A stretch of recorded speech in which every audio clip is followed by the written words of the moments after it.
podcast é apresentado pelo Tecnoblog.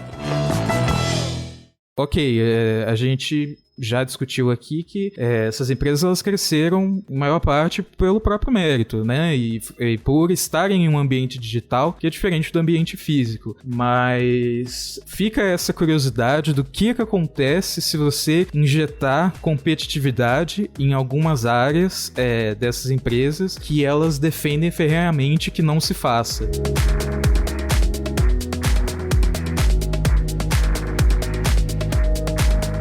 Olá, ouvinte! Seja bem-vindo! Está começando mais um episódio do Tecnocast. Eu sou o Thiago Mobilon. Eu sou o Felipe Ventura. E eu sou o Emerson Alecrim. Não é de hoje que a relação entre grandes empresas de tecnologia e o poder público anda complicada. E agora, um novo projeto de lei do Senado americano promete intensificar ainda mais as tensões entre esses dois lados. No episódio de hoje, a gente joga uma luz nas discussões sobre antitrust e comenta os impactos que essas leis teriam sobre as Big Techs. Aguenta aí que a gente já começa.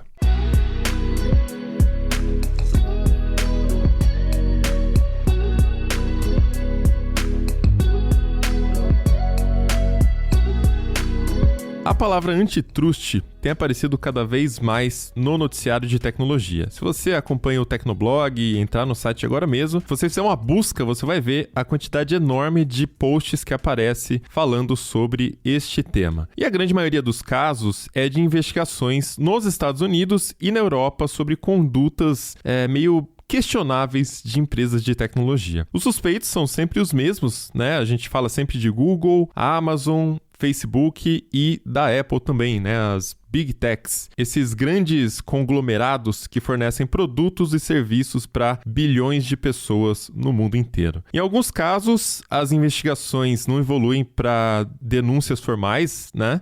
Tem muita politicagem também, né? Sempre em torno dessas discussões, mas já teve alguns casos em que multas pesadas foram aplicadas como punição. Então, voltando alguns anos, em 2018, a União Europeia aplicou uma multa de 4,3 bilhões de euros no Google. Isso porque a empresa teria forçado fabricantes a incluírem o seu buscador e o Chrome em aparelhos com Android. Então, a gente percebe que a multa é uma das ações possíveis contra a empresa que é pega praticando algum ato considerado aí, né, de antitrust. Existem outras que são mais complexas e envolvem mudanças que são mais profundas que podem acontecer com as empresas. Mas antes da gente avançar nessa conversa, é um papo bastante complexo, é melhor a gente começar definindo as coisas, porque não é uma palavra que, apesar de a gente já ter ouvido, né, não faz parte do nosso dia a dia. Então, o nosso editor/economista, Felipe Ventura, pode explicar pra gente qual que é o papel de um órgão, né, uma comissão antitrust, como eles agem, e para começo de conversa, né, o que é de fato um trust? Trust vem do inglês trust, quer dizer confiança, então é um acordo de confiança que duas ou mais empresas fecham. Geralmente é um acordo escuso, né, que ninguém pode ver, porque é alguma coisa que pode violar a ordem econômica. Então a ideia de empresas se juntarem escondidas para atingirem um objetivo em comum que concorrendo, né, dentro de um mercado de concorrência, elas não iriam conseguir, né, que pode ser controlar volume de vendas, combinar para aumentar preço, combinar para não competir em preço.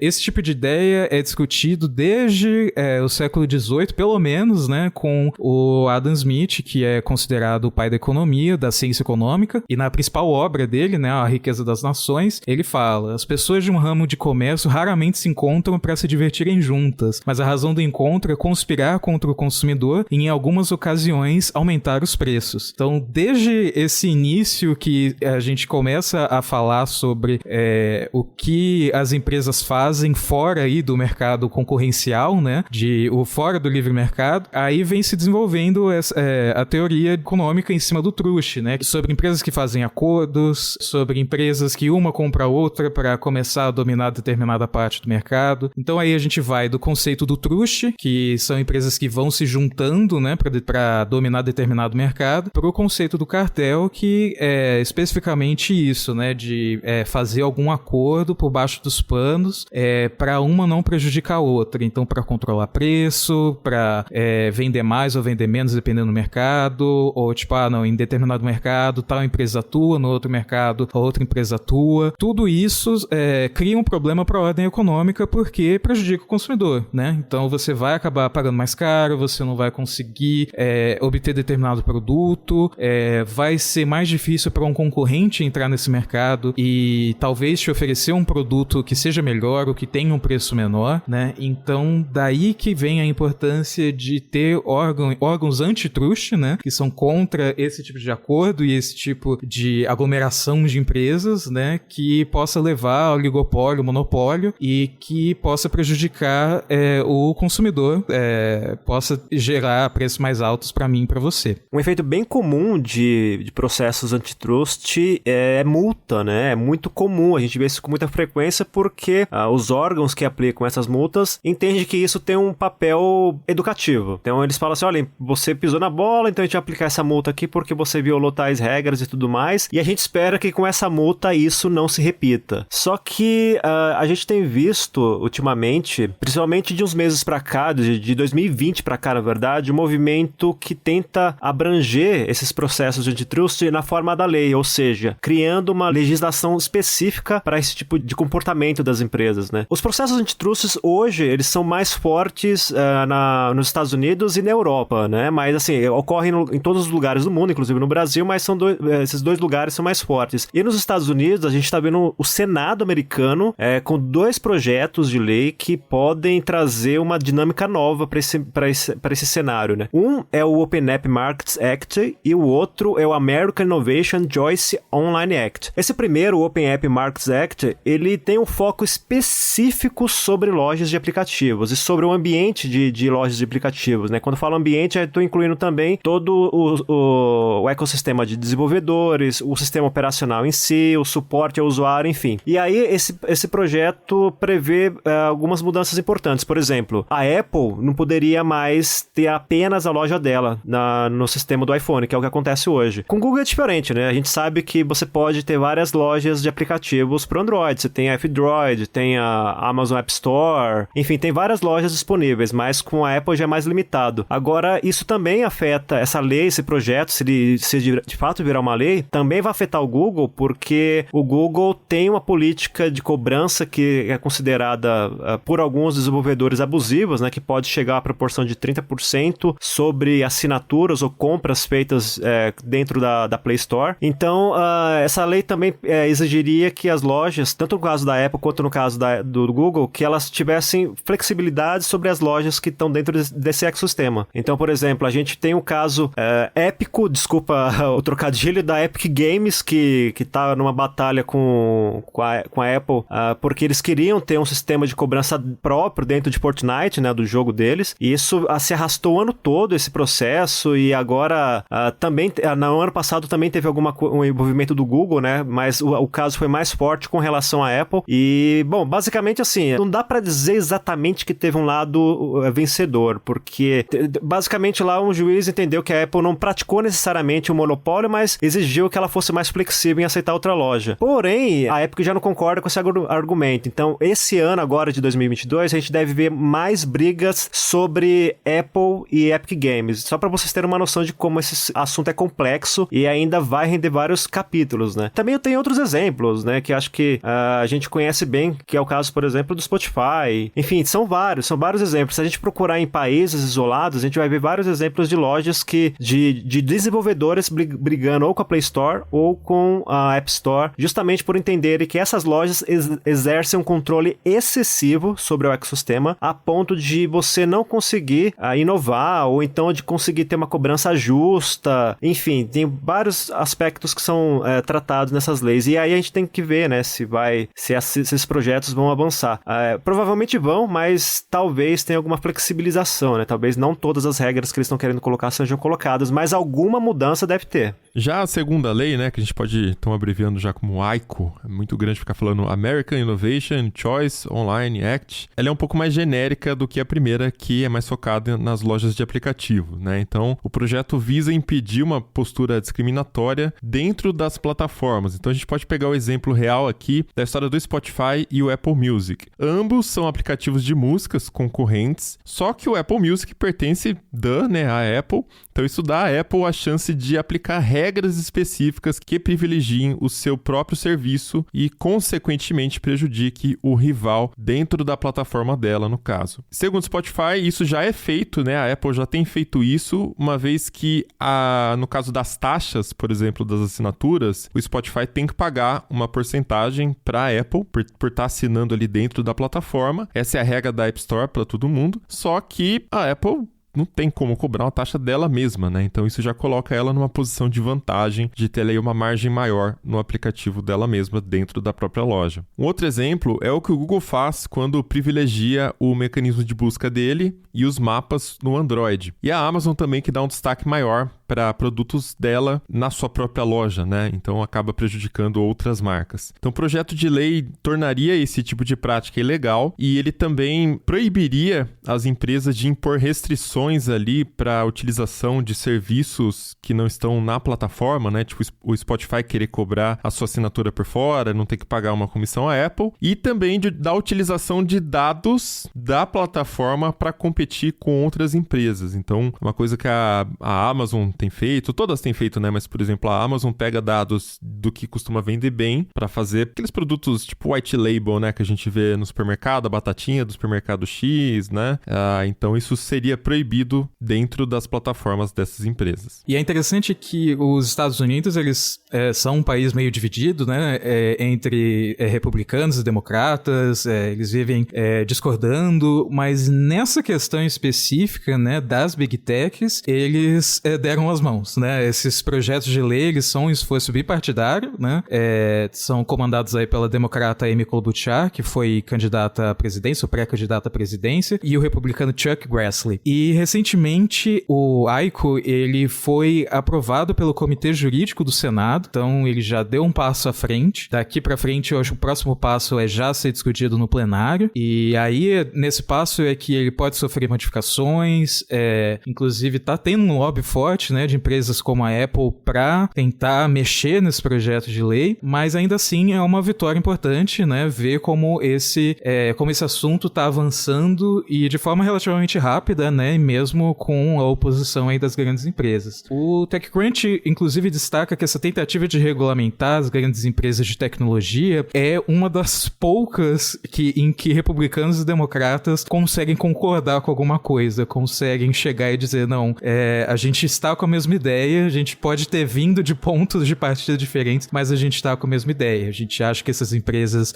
cresceram demais, estão com poder demais, estão abusando desse poder e a gente vai ter que cortar as asinhas, sabe? Então, mesmo que esse projeto não se torne lei, já tem uma movimentação aí para tentar colocar um controle em determinadas políticas aí das Big Techs, e que são coisas que provavelmente vão continuar acontecendo, mesmo que, sei lá, o projeto de lei não vingar. Do lado da Apple, né, falando ali pela App Store, eles já deram uma resposta, teve uma carta que foi enviada formalmente ali ao Comitê Jurídico, enfatizando a questão da segurança, né? O argumento é que esses projetos de lei poderiam permitir ou incentivar o download de aplicativos de terceiros, de outras fontes, e isso na avaliação do Tim Powderly, que é diretor sênior em assuntos de governança da Apple, isso poderia colocar o usuário em perigo, né? Então, na App Store existem regras e exigências de segurança e privacidade que os aplicativos têm que seguir, e a plataforma institui e atua como reguladora dessas regras. Então, o aplicativo malicioso não é aceito dentro da App Store. Então, basicamente, essa cobrança também garante a entrega de um serviço de qualidade que o usuário final preza, né? Então, essa é a avaliação da Apple. Só que a possibilidade de ter os aplicativos baixados por outras fontes é interessante para os desenvolvedores, que eles estão cansados de deixar esse percentual, que não é baixo, né? 30%, nas mãos da Apple para cada venda, cada assinatura, tudo que você movimenta dentro do iOS especificamente, tem que passar pelo sistema da Apple. Toda a parte financeira tem que passar pela Apple, né? Eles não permitem que nada seja feito por fora. O Google também argumenta aí pelo lado da segurança dos usuários, né? Ele pega um pouquinho aí esse argumento da Apple, mas não exatamente exatamente para App Store, porque a Play Store ela é fechada, né? Precisa da aprovação do Google, mesmo que seja feito automaticamente pro software, mas precisa dessa autorização pro aplicativo ser distribuído. Mas você tem outras lojas, né? A Galaxy Store e várias outras que não passam pelo Google, então eles não podem falar muito de vai entrar malware no Android, porque, tipo, meio que já rola se você, né, escolhe instalar um APK aí que você achou pela internet. Mas eles tocam na questão de segurança pensando na integração de serviços que eles têm. Então, por exemplo, filtro de spam no Gmail, o Safe Browsing do Chrome, ferramenta para detecção de ameaça, são coisas que dependem de você ter uma integração entre um serviço e outro, e quando você começa a questionar isso, a colocar uma lei que possa prejudicar essa integração tão grande que o Google desenvolveu ao longo das últimas décadas entre os serviços deles, eles dizem que isso é um problema, pode criar um problema de segurança, e além disso, né, eles dizem que isso afastaria o usuário dos melhores serviços que eles poderiam prover. Então, por exemplo, a busca do Google, né, como ela ficaria se o Google não pudesse sugerir o Maps, caso você jogasse ali um endereço, né, você quiser saber onde fica determinado endereço. Eles dizem que isso levaria o Google a ter que oferecer versões piores, menos relevantes e menos úteis desses serviços. Eles também mencionam o termo inovação por permissão. O Google argumenta que isso poderia criar um limite para a criatividade das empresas, para a inovação das empresas, né, porque elas teriam que pedir autorização para burocratas para ter que implementar um recurso novo que tenha uma integração mais profunda com outros serviços da mesma empresa. E o Google menciona, inclusive, que isso poderia resultar numa perda da liderança dos Estados Unidos no setor de tecnologia para empresas estrangeiras que acabariam sendo beneficiadas porque elas não teriam que obedecer a essa mesma lei se estiverem atuando em outro lugar, como na Europa ou na China. Aí a gente vê a Apple e o Google dando os argumentos deles, só que do outro lado tem as empresas menores que justamente reclamam do poder dessas duas gigantes, né? Então a gente olha, por exemplo, uma carta aberta que um grupo com várias pequenas empresas, digamos assim, enviaram para os senadores lá nos Estados Unidos, meio que eles estavam recomendando que os senadores votassem a favor do projeto, mas digamos que eles estavam implorando, na verdade, né? Entre essas empresas tem o Yelp, por exemplo, que aqui no Brasil não é muito conhecido, mas é uma plataforma para avaliação de restaurantes, busca de restaurantes, enfim. E o outro, eu acho que o exemplo mais emblemático de empresas que estão dentro dessa carta é o DuckDuckGo, né, que é um buscador com uma proposta mais aberta, menos focada nos dados do usuário, na comparação com o Google. E eles basicamente falam o seguinte, olha, esse projeto tem que ser aprovado aí porque essas gigantes, elas estão num status de gatekeeper, né, seria alguma coisa como guardião das tecnologias. O que eles querem dizer com isso? Olha, essas empresas têm tanta tecnologia, têm tanto poder concentrado que eles não dão espaço para outros negócios evoluírem e criarem, de fato, um ambiente altamente competitivo, né? Tanto é que eles falam, por exemplo, nessa carta, que eles dizem que essas empresas usam o próprio design das plataformas que elas mantêm para afastar usuários de plataformas rivais. Ou seja, quando eles falam que usam o próprio design, eles dizem o seguinte, que essas plataformas do Google, da Apple, os serviços que eles mantêm, eles são desenhados de uma forma a criar um ambiente de dependência, digamos assim. Você fica tão dependente dos serviços daquela empresa que você dificilmente vai dar espaço para outras. Como se ele estivesse dizendo o seguinte, essas empresas atuam de forma a não incentivar o usuário a buscar serviços rivais, ou seja, para impedir que os usuários, por alguma razão, satisfação ou busca de um preço menor ou qualquer outra razão, eles busquem alternativas. Se a gente pensar um pouco, consegue encontrar um certo sentido nisso. Por exemplo, eu sei que o Google Maps tem serviços rivais, mas hoje eu não conseguiria usar outros serviços de mapa. Eu uso o Google Maps, por exemplo, para saber se o mercado perto de casa tá cheio ou não, no horário que eu quero ir. Então, hoje é difícil se encontrar uma plataforma que tem esse mesmo nível de precisão e esse mesmo nível de alcance, né? Então, mais ou menos, eles dizem nessa carta que, olha, eles são inovadores e tudo mais, mas são inovadores em excesso. Eles controlam tudo por causa da quantidade de dados que eles têm. Então, eles podem controlar a tecnologia de uma maneira muito concentrada, ou seja, muito restrita a eles mesmos, e aí quem tá de fora tentando competir não consegue. É basicamente isso que eles dizem nessa carta. Queria abrir então para vocês a pergunta, porque assim, é um assunto que não é tão simples, até de entender, situar o ouvinte, né? Até onde é monopólio, tá ferindo ali regras de antitrust, e até onde é um jogo diferente do que a gente estava acostumado no mundo físico e tá todo mundo ainda degladiando aí para ver qual que é o limite, né, de um crescimento de uma empresa. Porque no digital você atinge o mundo todo. E é isso, né? Você se torna, consequentemente, muito poderoso. O que vocês acham nesse sentido dos argumentos de cada lado aí? Olha, eu confesso para vocês que eu fico bem dividido sobre esse assunto. De certa forma, os dois lados têm razão e os dois lados têm lá os seus problemas. Eu posso pegar um exemplo brasileiro para ilustrar isso.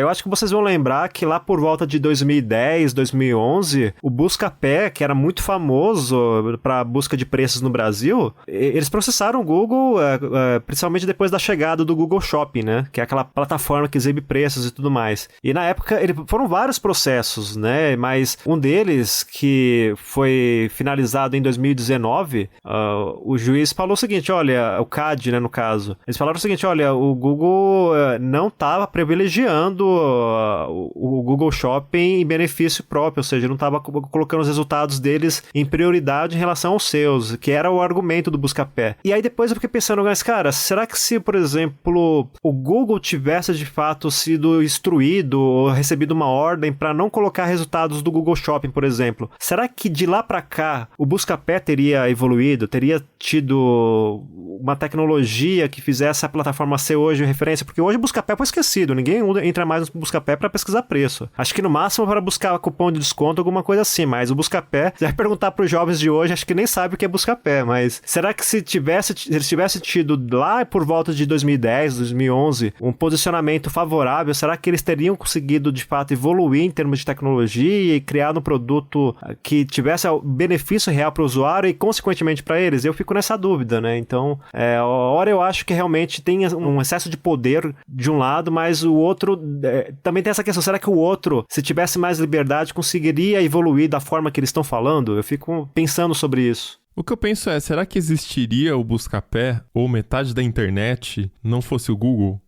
Porque você precisa chegar de alguma forma nesses serviços, né? Então, e a gente busca por padrão Google, né? Entende? Então, fica meio essa questão, né? Essa discussão sobre truste no mundo da tecnologia, eu sempre fiquei também pensando muito sobre o assunto, né? Porque tem essa dinâmica, né, da empresa, a empresa naturalmente cresce muito, ela alcança o mundo inteiro, então se ela consegue oferecer um serviço que funciona bem para todas as regiões, você consegue naturalmente conquistar muitos usuários muito rápido. Mas isso não é definição de monopólio. Ser grande não é ser monopolista, né? O próprio Felipe explicou ali, né, a definição do Adam Smith. É quando você se junta para conspirar contra o consumidor. Então, fazer acordos que prejudicam o consumidor.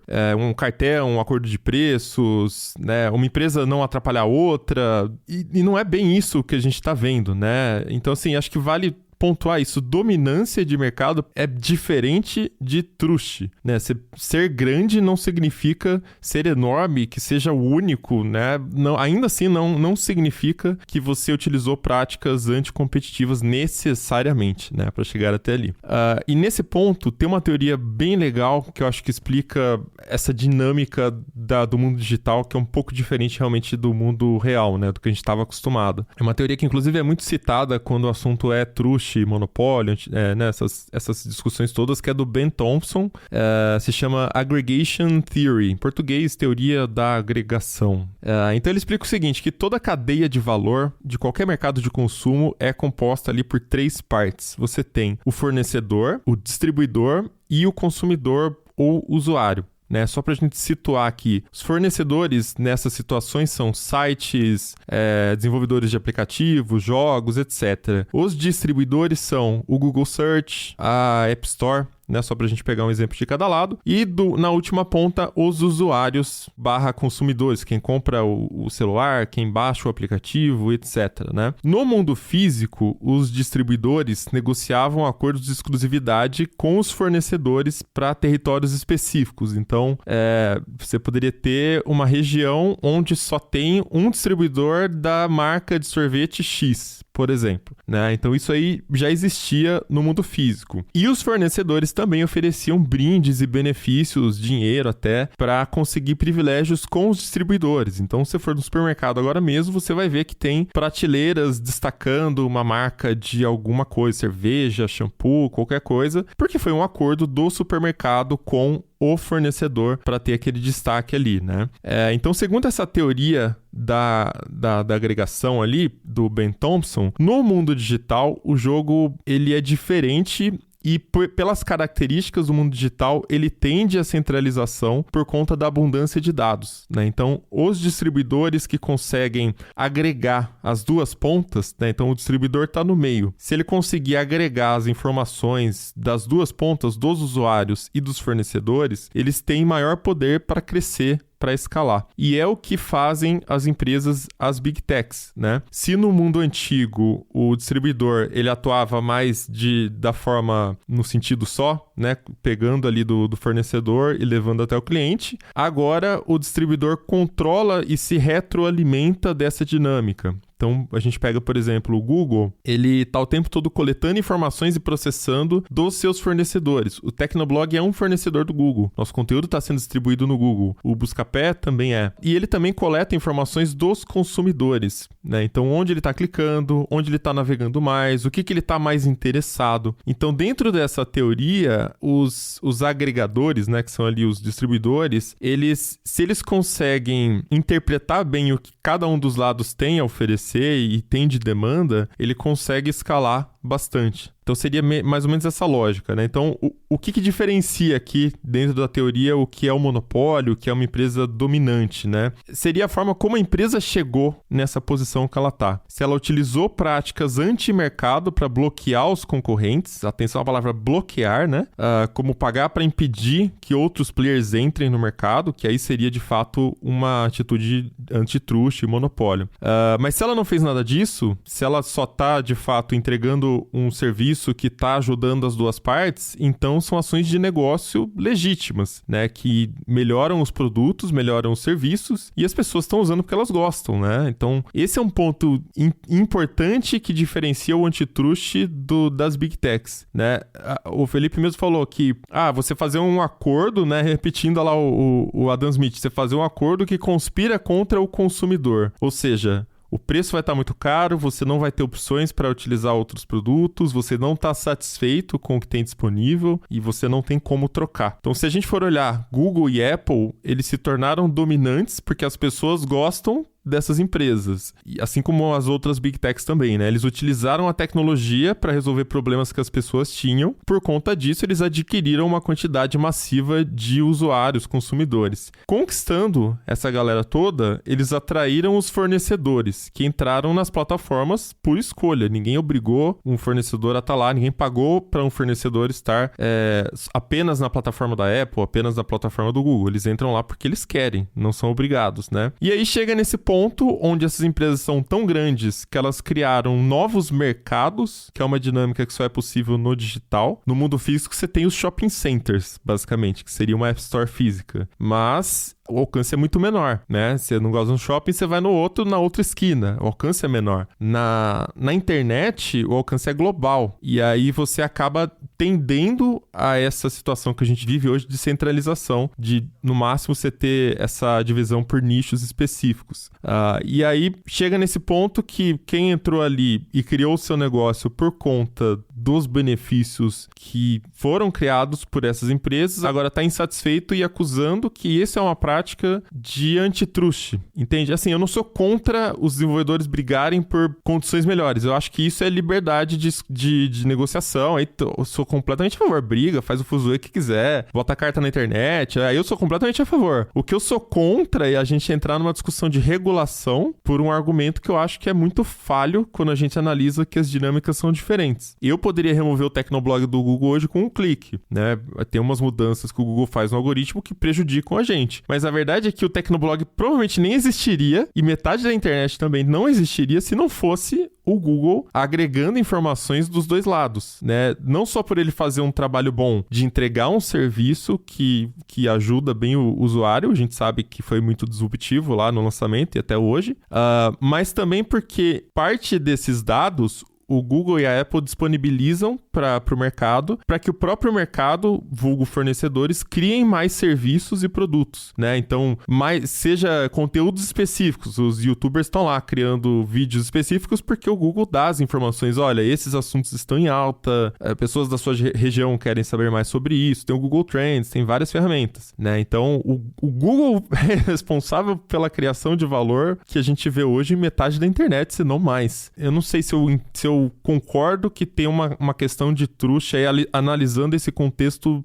geral, né? É lógico que a gente pode discutir atitudes específicas, mas nesse contexto geral eu não vejo como um monopólio no sentido maldoso. Eu penso de uma forma parecida, assim, considerando o mercado em geral, eu não vejo o Google como um monopólio que ele tenha, sei lá, atingido a dominância do mercado com 100% com prática de monopólio, porque o Google oferece um serviço muito bom, sabe? A questão fica aí nas ações específicas que a empresa toma. Então, por exemplo, a gente sabe que o Google é um serviço de busca muito bom. Por que o Google paga de 10 a 15 bilhões por ano para a Apple para ser o buscador padrão do Safari? Eles não poderiam simplesmente não fazer isso e deixar as pessoas configurarem o Google como buscador padrão?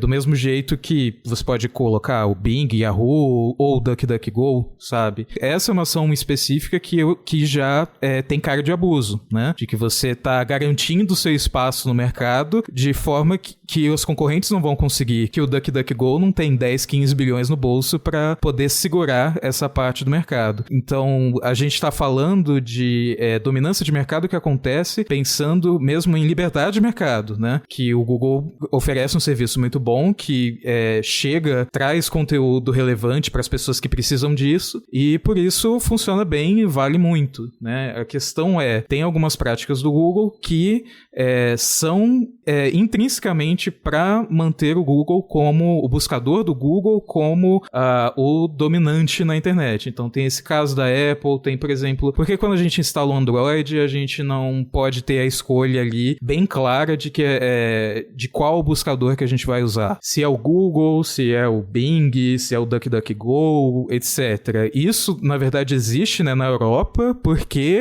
o Google foi forçado, porque o Google levou a multa bilionária, entendeu? Então é uma coisa muito pequena que poderia ser muito útil para os usuários, mas que o Google se recusa a colocar. Por quê? Porque prejudica a galinha dos ovos de ouro deles, que é a busca. Faz todo sentido que essas empresas que trabalham no meio digital elas tenham uma dominância do mercado, né? Justamente porque, pensando, por exemplo, em lógica de rede social, existe o caso da massa crítica, né? Que redes em geral, né? Redes digitais em geral, elas vão crescendo até chegarem a um ponto que é a massa crítica, que aí você consegue o crescimento exponencial. Isso é uma das bases, né? Um dos motivos pelos quais existe essa concentração de serviços em menos empresas, né? Por isso que o cenário de busca não é tão fragmentado, o de redes sociais não é tão fragmentado, né? Você tem poucas redes sociais que são super dominantes, né? Aplicativo de mensagens é a mesma coisa. A questão não é como elas chegaram lá, né? Eu acho que, no geral, foi tudo jogando limpo, mas quando você começa a pegar algumas atitudes específicas, você pensa, tá, isso já parece ser abuso. À primeira vista, também pensei isso, aí fiquei refletindo, né? Porque na definição que você mesmo deu ali no começo sobre truste, ficava muito claro que você bloquear concorrentes, você impedir concorrentes de atuar, você prejudicar usuários. Eu não vejo essas ações acontecendo nesses casos específicos que você citou. Então, por exemplo, até onde o Google pagar a Apple para ser o buscador padrão do Safari é um ato de antitruste, no sentido de ele está bloqueando a troca, ele está impedindo que as pessoas utilizem outros serviços, ou até onde isso é apenas uma atitude legítima de negócio, entende? É esse o ponto que eu vejo, porque assim, mas as pessoas não vão trocar. Tá, mas por que as pessoas não vão trocar? Se o serviço não atendesse bem, as pessoas trocariam, certo? As pessoas não usam porque tá lá por padrão, elas trocariam. A gente vê isso no desktop mesmo, é mais comum, né? As pessoas trocam bastante, navegador e tal. É esse lado que eu vejo. Então, o Google não bloqueia ninguém de aparecer no Safari, não bloqueia ninguém de entrar ali, e eu nem sei se o usuário quer também escolher o buscador, nem sei se o usuário sabe, a massa entende qual serviço ela tá usando, né? Eu vejo, por exemplo, às vezes meus pais instalam alguma barra, alguma coisa no computador, e de repente tá usando uns buscadores bizarros, e nem sabia que não tava usando o Google. Então, para eles, é só a experiência de uso do computador. Isso aqui tá ruim, né? E isso aí respinga na Apple, por exemplo. Então, fica essa discussão de ovo e galinha, que eu acho que muitas vezes as pessoas têm essa ideia de que se a gente jogar na cara das pessoas, elas vão usar mais. Ou será que o negócio é muito usado porque ele é bom e é por isso que aparece mais, entendeu? Então fica essa discussão de ovo e galinha, né? Aí até um ponto interessante também, só pra complementar aqui, né? Você citou que na Europa tem essas obrigações e nos Estados Unidos não. Até o Ben Thompson também diz que as leis de antitrust americanas são mais focadas no usuário, enquanto que as leis europeias tendem a focar mais na competitividade. Então, ele argumenta que é por conta disso que as empresas americanas nos Estados Unidos se sustentaram mais até agora com essa situação de serem tão dominantes. E na Europa, essa briga já vem de muito antes, né? E são multas mais pesadas aplicadas por lá. Só que a internet, por natureza, né? Como a gente viu por essa teoria, ela já tende a essa coisa do winner takes all, né? De se você consegue ser o vencedor do jogo, você acaba levando o prêmio completo, ou a maior parte dele, nesse caso, justamente porque você tem acesso a mais informações, você tem acesso, se você conseguir agregar bem fornecedor e consumidor, você consegue fazer um produto que é melhor para todos os lados. Você consegue ser melhor para o fornecedor no sentido de fomentar o mercado, como eu falei, fornecer dados e propiciar a criação de mais empresas e desenvolvedores e tal. E para o consumidor também, que está usando o serviço porque gosta, no final das contas, né? É o maior. Tá, mas não está sendo benéfico para o usuário essa opção? Parece que sim, né? Porque o usuário continua utilizando. Se a gente for um pouquinho mais na teoria econômica ali, né, Felipe? Você tá falando do Adam Smith também. Se a gente pegar a definição que Harvard deu recentemente para o que é o capitalismo, então a definição da faculdade, né, e não a definição do Twitter, que são coisas bem opostas ali, mas a definição do capitalismo é justamente uma economia de mercado onde existe uma livre concorrência, né? Você pode competir.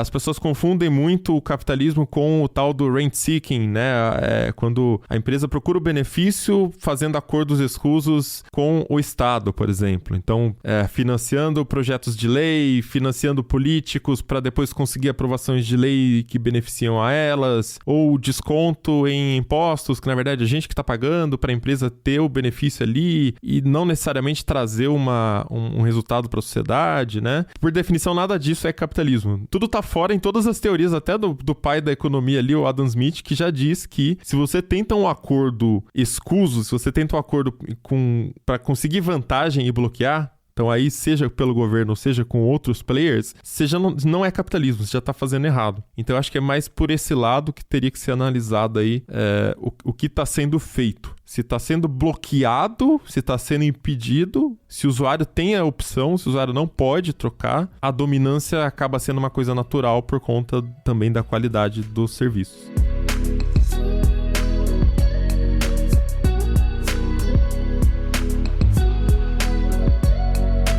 Quando o Mobilon falou dos Estados Unidos e da Europa tratando de formas diferentes a questão de existir ou não um monopólio, veio na minha cabeça assim, uma coisa que talvez não esteja ficando clara para todo mundo, que é uma espécie de jogo político também nesse cenário todo. A gente está vendo, por exemplo, movimentos políticos de direita ou ultradireita, como o Trump, que a gente sabe que brigou várias vezes com o Twitter, por exemplo, porque ele publicava besteira e depois aí o Twitter removia as mensagens que ele postava.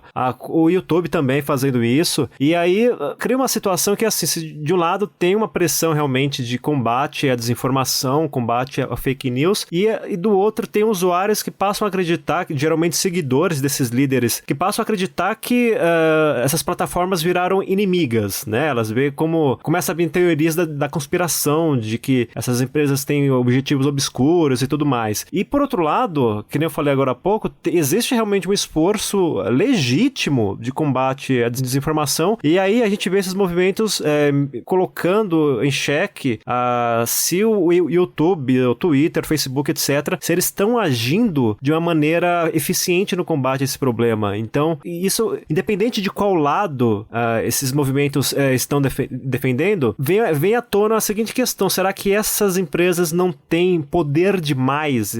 Pelo fato delas deterem muitos dados de muitas pessoas, será que elas não estão concentrando informação demais a ponto delas terem controle político, mesmo que indireto? Aí a gente pode pegar o exemplo da eleição do Trump, que teve toda aquela questão de que ele teria usado o Facebook para conseguir manipular eleitores e tudo mais. E aí começa a entrar essa questão realmente: será que essa preocupação com o monopólio dessas gigantes, será que não tem um viés político muito forte, porém que não está transparente pra gente? Por causa dessa questão política que o Alecrim mencionou, né, de você ter as pessoas da direita que estão irritadas porque sentem que Facebook, Google, Twitter controlam muito o fluxo de informação dos ídolos deles, né, das pessoas que eles seguem, e do lado da esquerda, do lado dos democratas, né, pensando só nos Estados Unidos, também existe esse questionamento de que as Big Techs estejam grandes demais e por isso elas estejam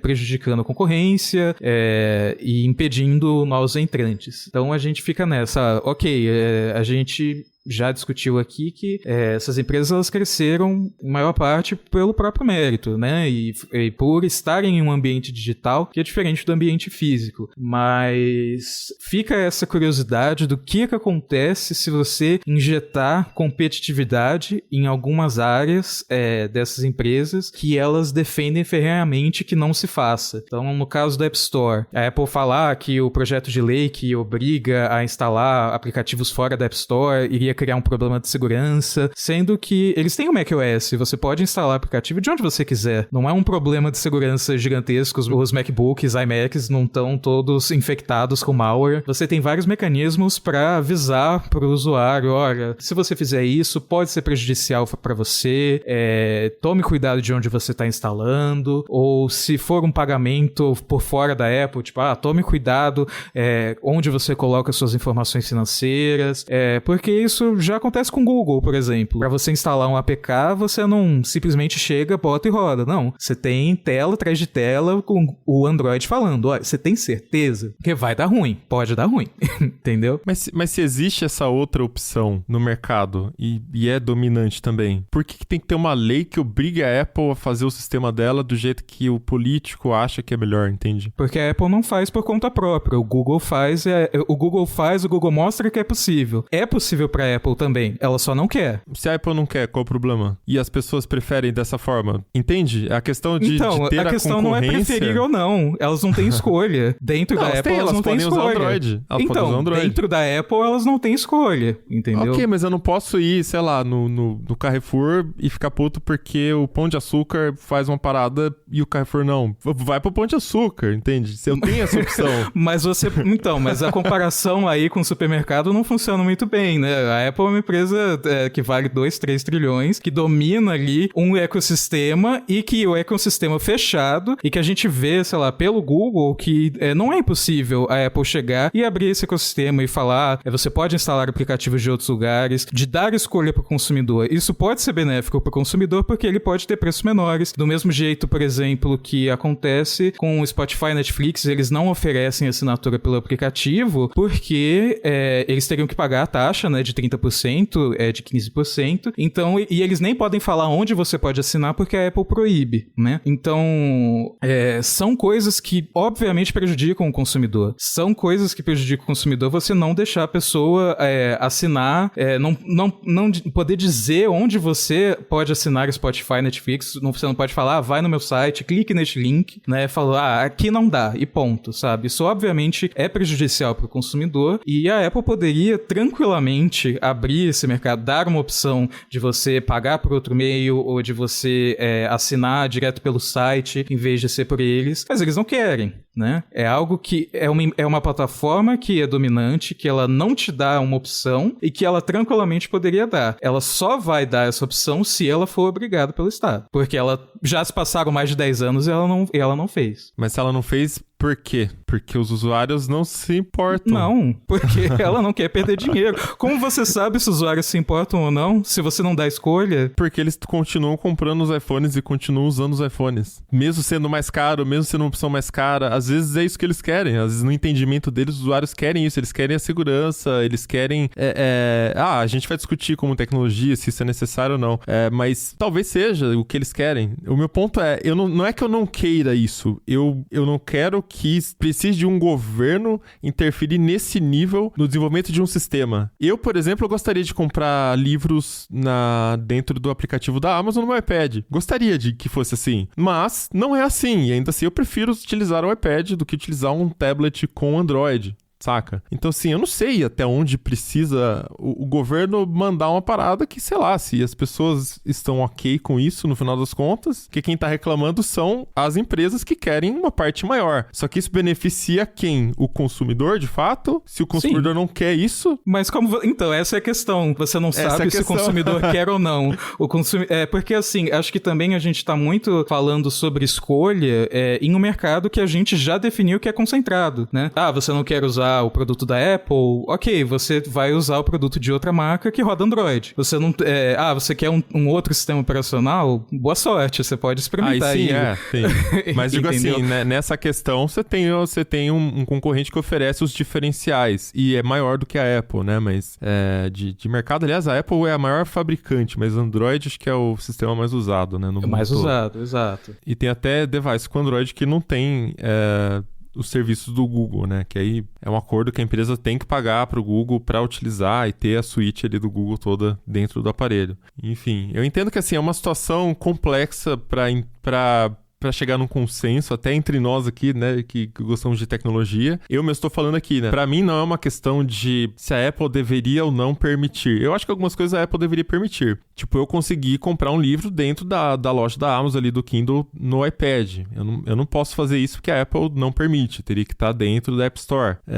Então, sei lá, isso é ruim pra mim, né? Isso é ruim pra mim. Mas o sistema oferece outras tantas vantagens que por isso ainda prefiro utilizar esse sistema em vez de utilizar o Android. A galera que usa o Android fala, eu prefiro porque é mais customizável, né? Então tem esses dois lados. Meu único ponto justamente é esse, até onde faz sentido uma legislação que force, até porque vamos só lembrar aqui que as legislações a gente explicou por cima aqui, né? Não dá pra falar inteiro, mas elas não vêm só com essas questões que estamos mais pegando aqui. Elas vêm com outras questões que aí já de fato são assim, muito fora da casinha de exagerado. Então esse é o problema. Quando a gente fala de vamos fazer uma legislação, dificilmente a legislação vem só com o que de fato poderia talvez ser benéfico. Ela sempre vem com um pacotinho ali, que aí já são coisas que de fato prejudicam o ambiente e aí prejudicam até os fornecedores, como falamos aqui na teoria da agregação ali do Ben Thompson. E eu acho que a gente tem essa discordância porque a gente tá com dois pontos de vista diferentes, né? E, inclusive você mencionou os dois pontos de vista, né? Então, como consumidor,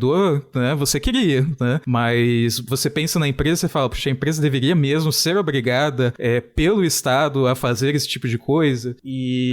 O meu questionamento é sobre a legislação, porque ela vem com coisas a mais também, né? Essa necessidade da legislação, entendeu? Mas esses questionamentos são importantes porque entra de novo naquilo que eu falei, de haver algum interesse político em tentar diminuir o poder dessas empresas. Sim. Não que isso seja errado, assim, eu acho que tem que ter uma dose pra tudo, tem que ter um equilíbrio pra tudo, mas, por exemplo, isso fica claro, a gente tá falando aqui de Apple e Google porque as leis que estão sendo propostas afetam diretamente elas. Mas se a gente olhar pro Facebook, por exemplo, tem um movimento que tenta fazer o Facebook se desfazer da compra do Instagram e do WhatsApp, porque no entendimento dos defensores dessa obrigatoriedade, digamos assim, o Facebook comprou essas empresas para ter um domínio complexo dos serviços de mensagens e das redes sociais, a ponto de de sufocar a concorrência. E aí a gente pode olhar, por exemplo, pro Snapchat, né? Que hoje ninguém lembra mais do Snapchat, porque o Facebook usou o Instagram para conseguir, entre aspas, roubar os usuários daquela plataforma. É esse sentido que eu vejo nessas leis. Uma tentativa, talvez, não de beneficiar exatamente os usuários ou os desenvolvedores de uma maneira direta, mas tentar colocar rédeas nessas empresas para que não houvesse um excesso de controle sobre o que eles podem fazer no mercado.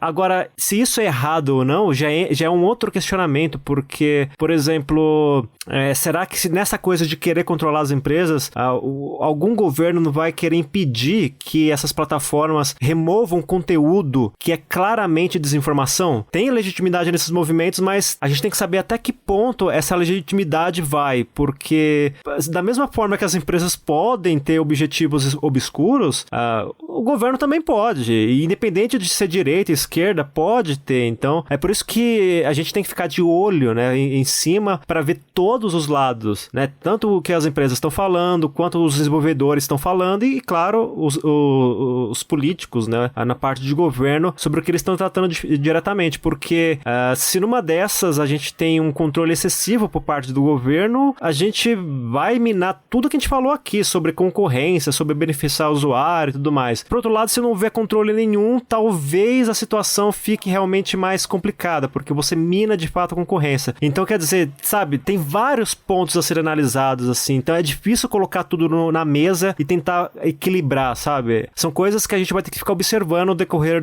dos meses, porque todos esses aspectos importam. E por mais que não dê pra chegar a um consenso, né, batendo um papo aqui de uma hora, a gente trouxe, né, essa questão pra todos vocês, porque é um assunto que rende muito, traz muitas perspectivas diferentes, porque você tem a perspectiva da empresa, tem a perspectiva dos concorrentes, tem a perspectiva do consumidor, e você é obrigado a reconhecer que a gente vive um mundo complexo. Nem toda empresa é uma vilã, nem é uma mocinha, e o governo não é 100% benéfico, também não é 100% maligno, então fica tudo no meio termo, e em qual ponto desses meios termos que a gente vai cair com essas novas leis, com esses projetos de lei que estão sendo discutidos nos Estados Unidos e em outros países, é uma coisa que a gente vai continuar acompanhando de perto.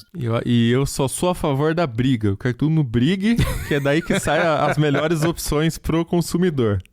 Isso eu aí. só sou contra uma lei assinada por bobagem, porque depois pra mudar é bem difícil, né? Mas eu sou total a favor do pessoal da Epic fazendo escândalo, divulga carta, provoca o fuzuê, dá matéria pra mídia discutir também esses pontos, porque eu acho que no final das contas é isso que pode pressionar a empresa a mudar suas políticas, né? Se muita gente formar uma opinião sobre uma questão que é uma questão que ninguém tem acesso, né? Ninguém tá vendo ali exatamente como funciona. As pessoas só enxergam a facilidade para elas, mas se elas começarem a discordar e as pessoas têm todo o direito de discordar, né? A empresa tem que se reorganizar para tentar atender as demandas, né? Então eu sou a favor disso, entende? Por isso que eu falei, eu queria ter o Kindle no meu iPad, a experiência completa. Não tenho, mas também não sou a favor de uma obrigação numa lei que pode cagar várias outras coisas que a gente nem sabe ainda, né? Mas eu sou a favor de fazer barulho, criticar, e é isso aí, ninguém tá imune, não.